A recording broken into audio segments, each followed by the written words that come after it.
Hello and good afternoon, British and American culture students. This is week 3, and as I explained, this is a Wednesday lecture, so these lectures are going to continue to be online the entire semester. So you won't have to come in on a Wednesday unless I decide that we're going to do a quiz or an exam because of scheduling. So normally from week to week, you can always expect a recorded lecture like this to be up on Wednesday. As I said, the first week it was late, but this time I'm recording several days in advance, so everything should be ready to go. However, the whole weekend, the CNU portal has been down, and that happened last weekend too. I was told that this is a technical problem that will be solved. There's nothing I can do about it. So you're just gonna have to hope that that doesn't happen again. We haven't had any assignments yet, so it hasn't interfered with our class. But if you're in my other classes, I've made extensions. I've given you longer to submit or watch videos, but it has not affected our class really. So I did give you a little bit of extra time to watch the orientation videos. But please don't wait until Saturday or Sunday night to watch the lectures, because so far the server has not been reliable. So you do have, for week 1's lectures, you still have until Tuesday to watch them if you haven't. And for this week, today, Wednesday, you're supposed to have until next Tuesday. So that shouldn't be a problem. Just if something's going on the weekend with the servers, I think they're trying to update something. But anyway, that's not your problem. So if there's some issue for everyone, then I will deal with it. Don't panic, okay? We had a terrible time with the system last semester. It had lots of bugs. And so some of you are freshmen, just trust me. Sometimes it doesn't work the way it's supposed to. You might have to refresh, or you might have to log in a different day. You can email me, but sometimes I can't fix the problem. So the best thing to do is don't hand in stuff, or don't try and watch things, 1 hour before it's due. Please do it several days before, because I can't really control technical problems. Now, that having been said, on Friday, 2 days from now, we are supposed to have our first quiz, okay? The quiz will happen at 11 o'clock, and it will be online. We will use Google Forms. So what you have to do is you have to log in to the system, and you have to make sure you're ready. At 11 o'clock, you have to click the link, and the link will take you to the quiz. You have to fill in your information, and you have to complete the quiz. You have to submit the quiz when you're done. You put your name and your student number and your email, exactly. You answer 10 questions, and then you submit the quiz. It will be collected by Google Forms, by me, by my application, and there will be a timestamp. There's only 10 minutes to write, exactly 10 minutes. So if you try to submit your quiz, excuse me, I still have a cold. If you write your quiz and you submit it at 10:01 or 10:05, 5 seconds late, you get 0, okay? So it's not worth it, right? Submit it after 7, 8, 9 minutes. Don't wait until 9:59 right? It's 10 minutes exactly. And once the 10 minutes are up, it closes, and there's no more, it'll automatically, it's not even my choice. It'll be blocked. I won't see your answers or anything.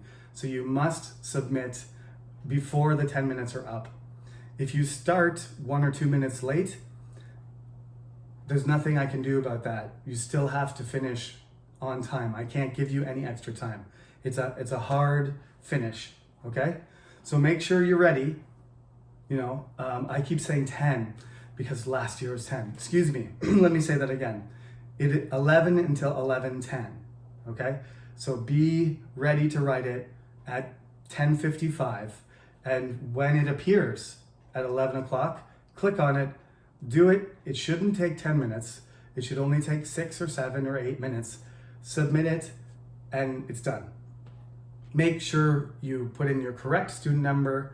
The name spelling is the not least important thing. Write in your email address correct, because when I release the grades, it sends it to your email. So first, student number must be correct. Most important thing. Then the email. If you spell your name wrong, doesn't really matter, okay? So do that quickly and accurately. Do your 10 questions. Make sure they're all there and you've answered them. Click submit the quiz. It'll probably be in Korean for some people, English for others. As long as you've done it before the timer is up, then I will receive your quiz and you will get a grade, okay? Simple. On Friday afternoon, there will also be a lecture uploaded, a recorded lecture will be uploaded that afternoon. As you know, some of these lectures have been delayed by server things and by just the video editing and processing and uploading and all this stuff. Sometimes it only takes an hour. Sometimes YouTube takes like 7 hours. I don't understand. So that's what's going on Friday. We're going to do our first quiz. Remember, if you screw up and you sleep in, or you don't understand the instructions, or you don't finish by the end of the timer, there are 6 quizzes. Top 5 I will take. So if you get 0 on the first one, it's not the end of the world. But if you do make a mistake, realize what your mistake is, and then on the second quiz, make sure it doesn't happen again. Don't do it in a cafe with an unstable Wi-Fi connection. Don't use it, don't go in an elevator while you're doing it.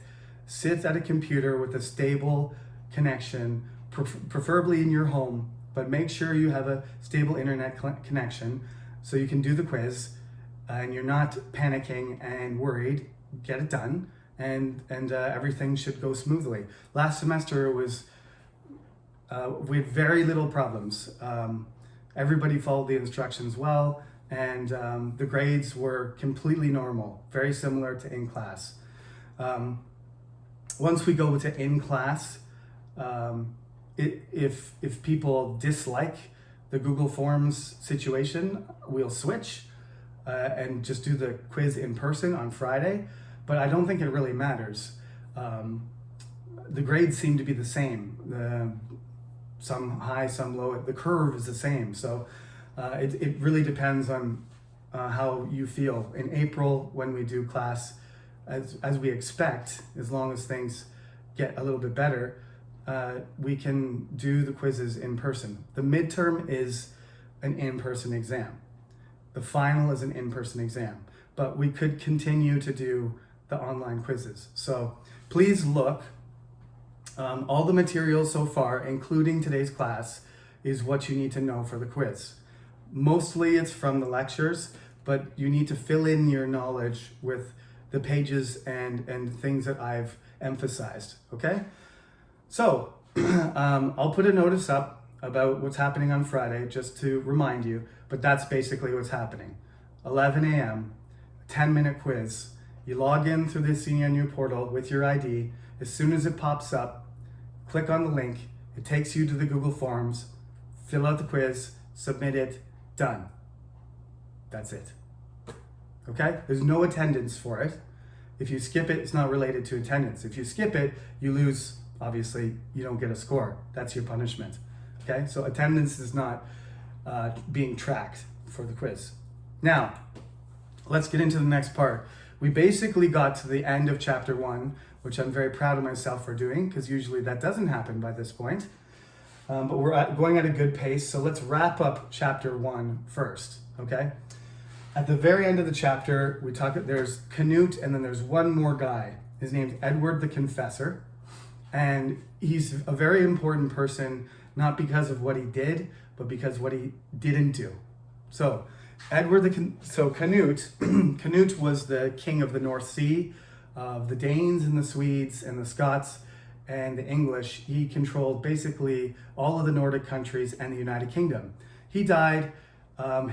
His children, his sons, were not able to keep the kingdom together. It split apart again.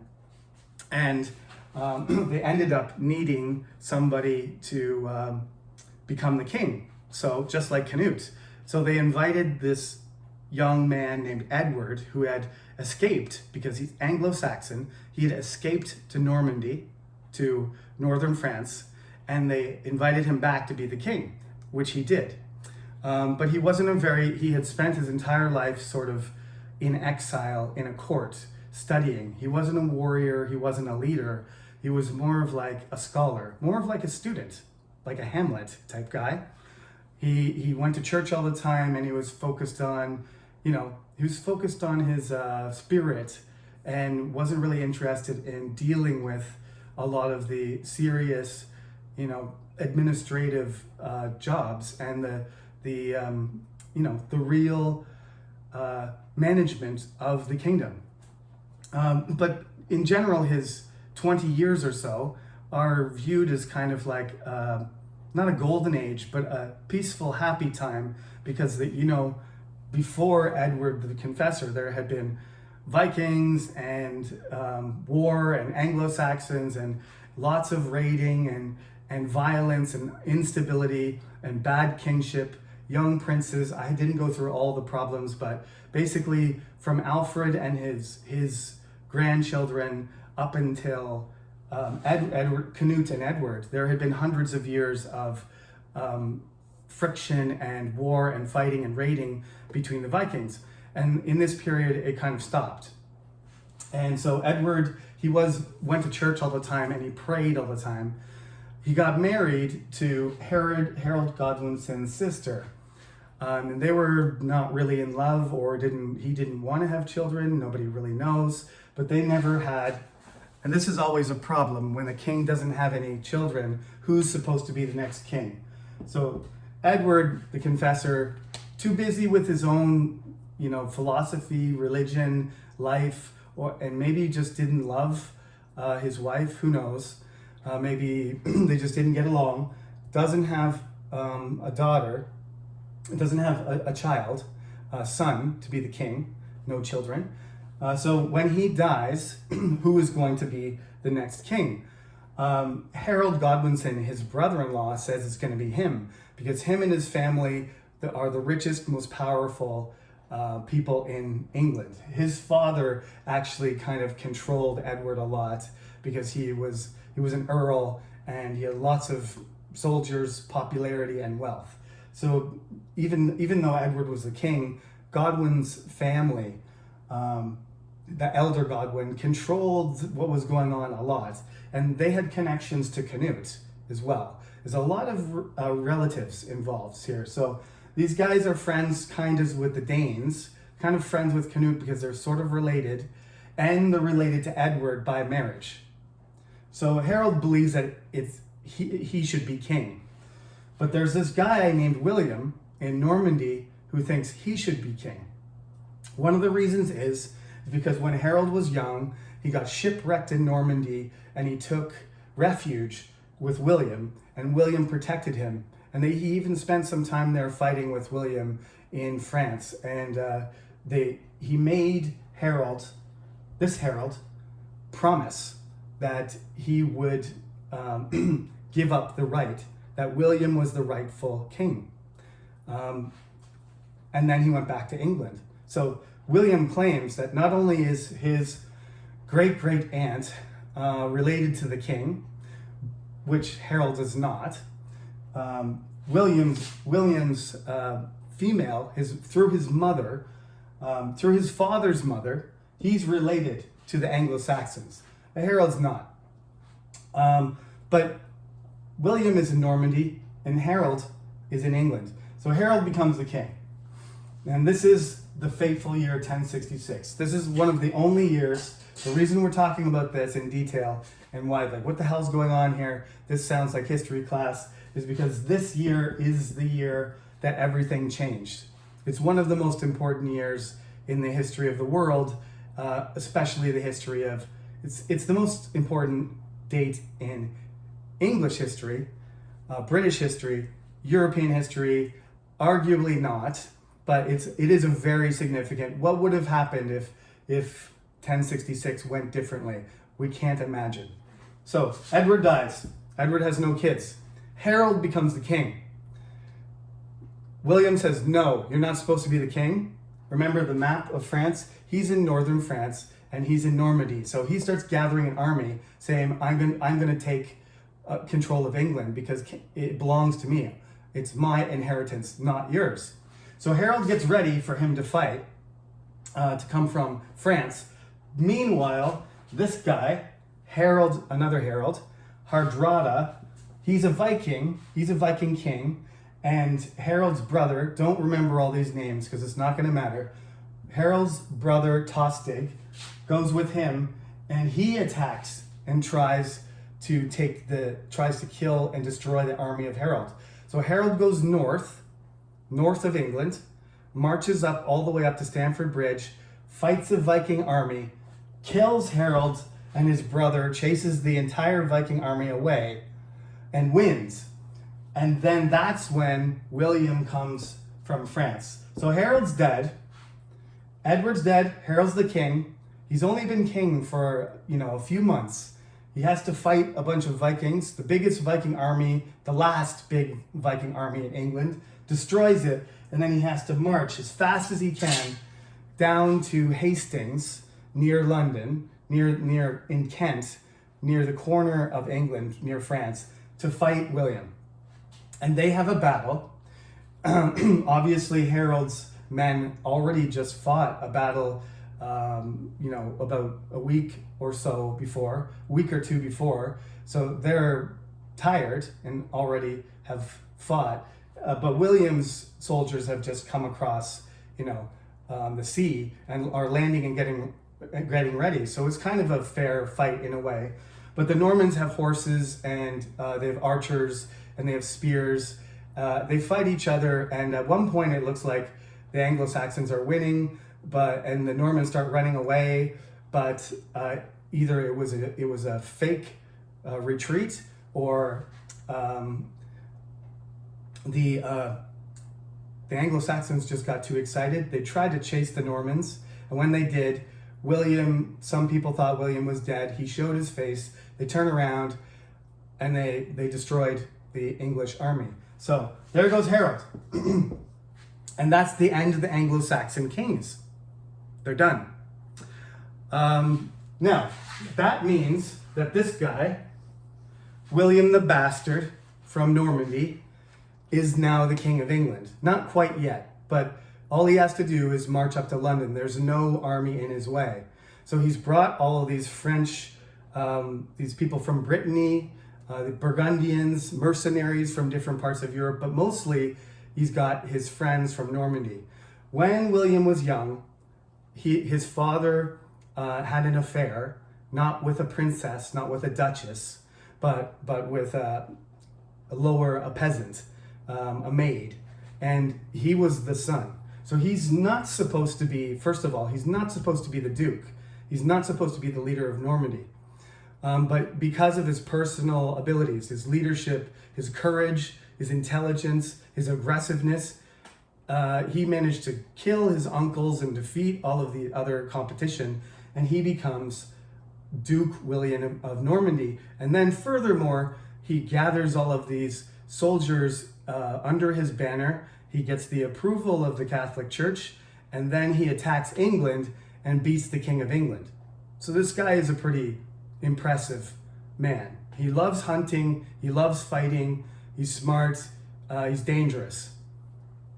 To give you the background of the Normans, basically Norman is an adaptation of Norseman. Remember, the Vikings are the Norsemen. So what happened was France was a weak kingdom, and the French king, because the Vikings kept attacking, and he was unable to deal with them, he decided to offer William's ancestors the land. Here, northern France is your territory, but I'm the king, you're a duke. So you're in the kingdom, I'm higher ranking than you, but you control this part and you protect it and make sure no more Vikings come. And this works very well for a while. The Viking settlements mixed with the French and they became the people, they're French Vikings. They became the Normans. After a few generations of this, they've become more and more French. They're still really violent, impressive, powerful warriors, but they've become Christian and they're speaking French. The Christian, French-speaking Viking warriors. They're some of the best warriors in this period anywhere, all over Europe.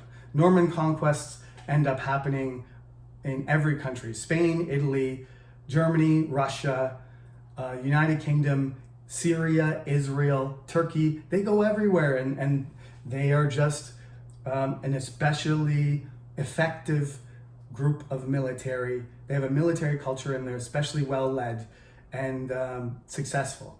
William is one of these guys. There are many, and he's probably, there's lots of famous, like he has brothers and cousins and ancestors, and there's future Normans who will make their own kingdoms across Europe. But William's probably the most famous because England is the biggest kingdom, the most populous and the wealthiest that the Normans ever conquered. So when we get into the class, like I said, I'm going to show you some PPTs to give you some visuals of this. I think just explaining like this isn't enough because you need to see where this happens. But Europe is kind of like this shape, and they go around the edge of Europe, and the Vikings attack everywhere. So this is William. He's known as William the Bastard until he takes over England, and then nobody calls him the Bastard anymore. William becomes the boss, and he's a very serious, aggressive, violent boss. So he's now William the Conqueror. And recall, he speaks French. This is very key, because we are going to talk about this after the quiz, about language and how English evolves, because William doesn't speak English. All of the soldiers, all of the conquerors, his army speaks French. Okay? Now, what happens? Harold and the Anglo-Saxons lose, and the Normans take over. They enter London. On Christmas Day, 1066, they have a coronation, and they make William the King of England. When they do this, everybody goes, hooray! But the French soldiers don't realize that they're saying hooray. They think they're angry and they're going to, it's some kind of battle cry. So they start fighting each other and start burning buildings and everything. And this is the way it's going to be for a while. The Anglo-Saxons don't want a Norman king or Norman barons or leaders or bosses. They don't want a Norman upper class. But in this case, they were just saying, "Hail the king" in English. But, you know, the French soldiers didn't realize they were showing respect. So they started attacking people and burning buildings. So it was a big misunderstanding that caused a lot of damage around Westminster, where and that's how his entire reign goes. William has problems with the English, who don't want to be ruled by the Normans, and he also has to go back to Normandy because there's French problems. There's French armies and French princes and generals, and Norman lords always questioning or trying to be greedy or trying to expand in Normandy. So William goes back and forth, Normandy, England, back and forth his whole life, fighting and trying to keep the peace and trying to keep political control. And he does. But you can imagine he gets sick of it. And he especially gets sick of the English peasants and the English lords attacking his men and damaging his property.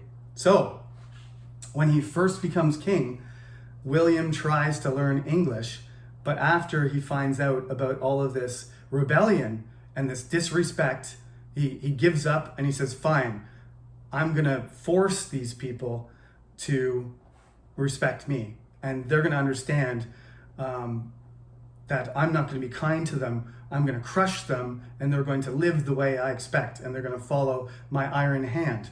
So, first of all, the northern part of England is the biggest problem. So he sends an army up there, he burns everything, kills everybody, kills adults, children, old people, wives, doesn't matter. Kills everybody, kills rich people, poor people, just leaves a complete path of devastation across northern England, killing cats and dogs and everything, just to completely demoralize and prevent any future rebellion.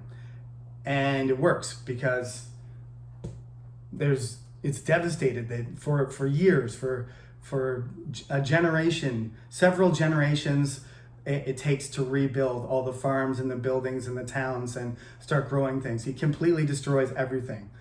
That's a very famous event. And then the rebellions stop because there's nobody alive to rebel.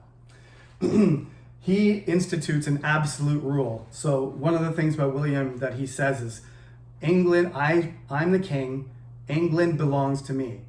The whole thing. The whole kingdom is mine. I took it over, it belongs to me personally.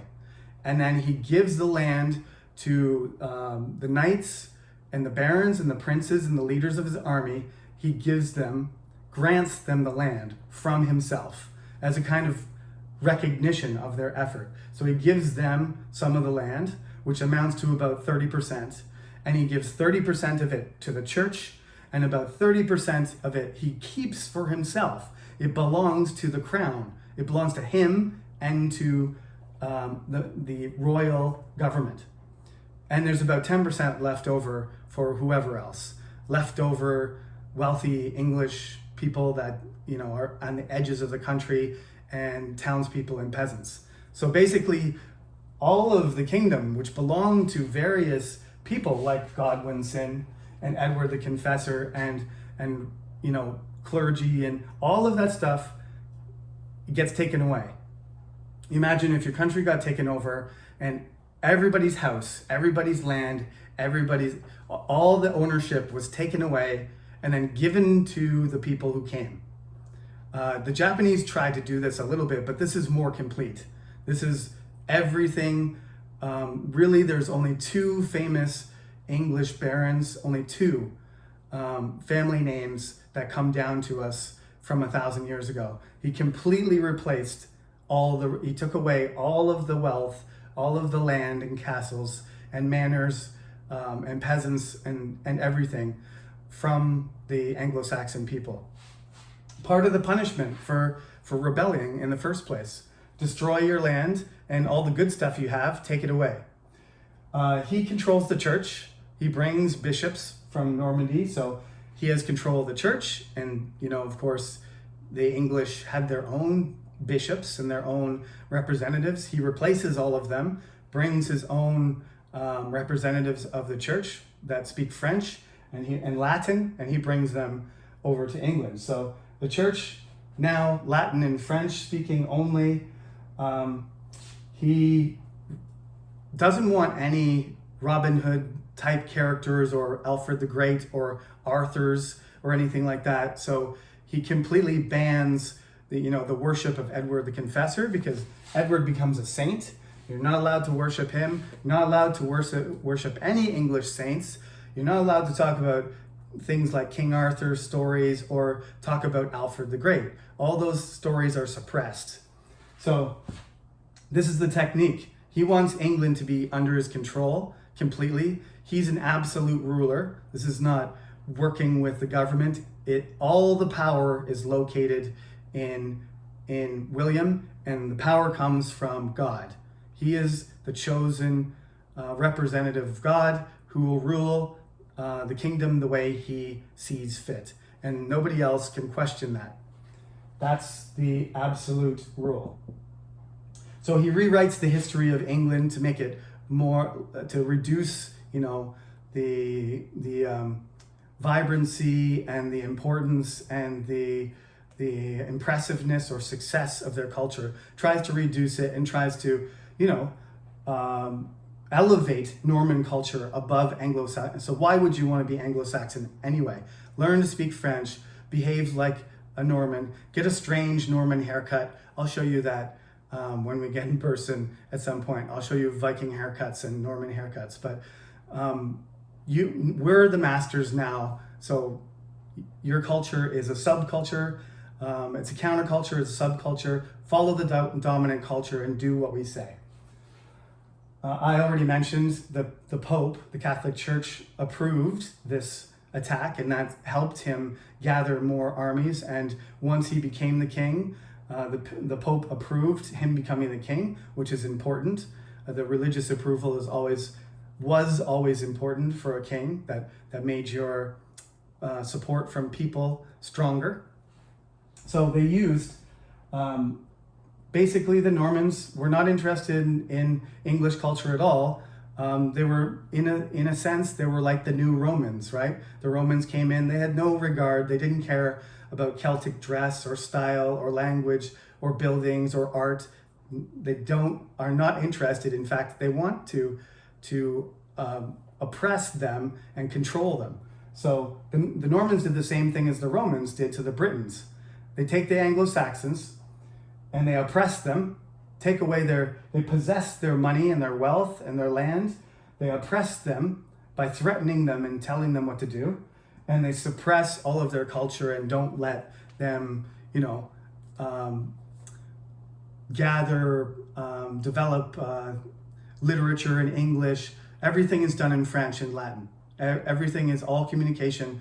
All official things are French and Latin. Latin for the church, French for the government, French for law. If you want to talk to somebody important who's wealthy, you got to learn to speak French. But of course, if you're an English person, now we can start calling them English. These English people couldn't get educated. So only rich Normans who started marrying English women primarily, but men too, when they started to mix, then you end up with Anglo-Normans, and they speak French. Some English people start to learn French, but there are thousands of these Anglo-Normans that start to, mix blood-wise and culture-wise, but still speak French. It's going to be hundreds of years before the upper class in England speak English again. All this being said, there's not that many Normans compared to the number. There's several million English, right? And there's, after all the immigration, and the soldiers were probably less than 10,000. And after they bring their families and friends and there's some immigration, there may be tens of thousands, 30,000, 40,000 at the most. It's not a significant percentage. So you've got 2 million people speaking English and 30, 40, 50,000 speaking French. So it's only a small portion. English culture has not been crushed. It's being dominated, but it's much more populous and it's much more widespread. So over the centuries, that subculture, that English subculture is going to, rather than just like directly fighting against it, it's just going to sort of absorb the Norman dominant culture into itself, and it will become the dominant culture. The English will, in the end, get their revenge because they will absorb the Normans into themselves. And it won't be Anglo-Norman anymore. They'll just be Normans mixed into an English majority. That's what will happen. But again, it's going to take hundreds of years for that to happen. So that's where we're going to stop. And it goes, so all you need to read in the book, chapter 1, read chapter 1. And then when you get to chapter 2, just stop. After you read the first 2 pages, you just go to 68. Chapter 2, 65 to 68, then stop. Okay? I'm only doing the Norman stuff. The rest of chapter 2 is not on the quiz. We haven't talked about it yet. Okay? One of the things that the Normans do is they build these castles.